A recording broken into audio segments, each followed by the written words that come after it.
Welcome to ప్రజాక్షేత్రం. Telugu cinema ఘనకీర్తి megastar Chiranjeevi గారికి పద్మవిభూషణ్ అవార్డు రావడం ఎంతమందికి ఆనందాన్ని ఇచ్చిందో అంతేమందికి కడుపు మంటను కూడా తెచ్చిపెట్టింది. చిరంజీవి గారికి అవార్డు ప్రకటించిన అనంతరం అభినందించడం ఇష్టం లేకపోయినా తప్పదు కాబట్టి శుభాకాంక్షలు చెప్పిన అజీర్తి వర్గాలు కడుపులో దాగి ఉన్న మంటను చిరంజీవి గారిపై వెదజల్లడం మొదలుపెట్టేశారు.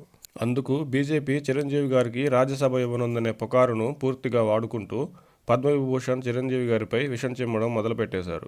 చిరంజీవి గారికి రాజ్యసభ అనే అంశం అటు చిరంజీవి గారు కానీ బీజేపీ కానీ చెప్పనంత వరకు ఆ వార్త కేవలం పుకారు మాత్రమే.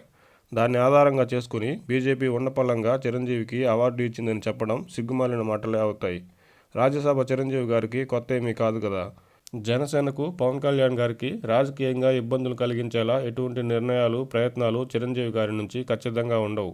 అన్నీ తెలిసి కావాలని ఏదో ఒక రకంగా చిరంజీవి గారిపై బురద చల్లాలని, ఆయన్ని తక్కువ చేసి చూపాలనే ఆలోచనతో దాదాపు అన్ని ప్రధాన మీడియా, సోషల్ మీడియా ఛానళ్లలో చిరంజీవి గారికి వచ్చిన అవార్డు కంటే ఎక్కువగా బీజేపీ రాజ్యసభ ఆఫర్ అనే పుకారుపైనే చర్చ నడిచిందంటే అతిశయోక్తి కాదు. చిరంజీవి గారికి ఉన్న అర్హతలను పక్కకు పెట్టి బీజేపీ రాజకీయం కోసమే చిరంజీవి గారికి అవార్డు ఇచ్చిందని చెప్తూ తేలిగ్గా కడుపు మంటను చల్లార్చుకునేవారు చాలామందే ఉన్నారు.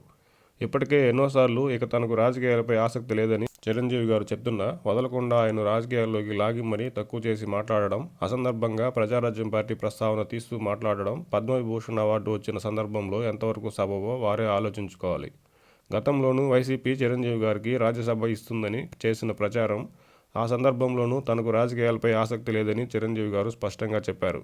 కేంద్రంలోని బీజేపీ ఉన్నపళంగా చిరంజీవి గారికి పద్మవిభూషణ్ అవార్డు ఇచ్చిందని చెప్పేవారు ఇప్పుడున్న తెలుగు సినీ, సామాజిక, సేవా, రాజకీయ రంగాల్లోని ప్రముఖుల్లో పద్మవిభూషణ్ అవార్డుకి అంతటి స్థాయి ఉన్నవారు వేరే ఉన్నారా అనే ప్రశ్న అటుంచితే చిరంజీవి గారికి అన్ని అర్హతలు ఉన్నాయని మాత్రం గట్టిగా చెప్పొచ్చు.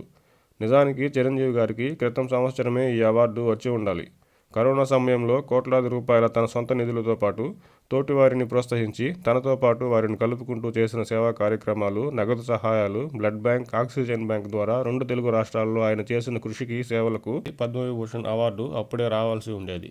కరోనా సమయంలో చిరంజీవి గారు చేసిన సేవలను అప్పుడు కొనియాడలేని ఆ సదరు ప్రముఖ వర్గాలు, మీడియా ఇప్పుడు అవార్డు వచ్చిన సందర్భంలోనూ అదే చిన్న బుద్ధిని ప్రదర్శించి పద్మవిభూషణ్ అవార్డు కేవలం బీజేపీ రాజకీయంగా ఉన్నపళంగా ఊరికే ఇచ్చినట్టు చెప్పడం, ఆ విధంగా విపరీత ప్రచారం చేయడం నిజంగా సిగ్గుచేటు. ఇప్పటి వరకు ఎవరికీ తెలియని కళాకారులకు పద్మశ్రీ అవార్డుతో సత్కరించిన కేంద్ర ప్రభుత్వం వారిని కూడా రాజకీయ కోణంలోనే చూసి అవార్డు ఇచ్చిందని చెప్పడానికి కూడా ఈ సదరు వర్గం వెనుకాడదేమో. గతంలో ఉన్నట్టు పద్మ అవార్డుల ఎంపికలో ఇప్పుడు రాజకీయాలు అంతగా లేవనే చెప్పాలి. అందుకు కేంద్ర ప్రభుత్వాన్ని, బీజేపీని ఖచ్చితంగా అభినందించాల్సిందే.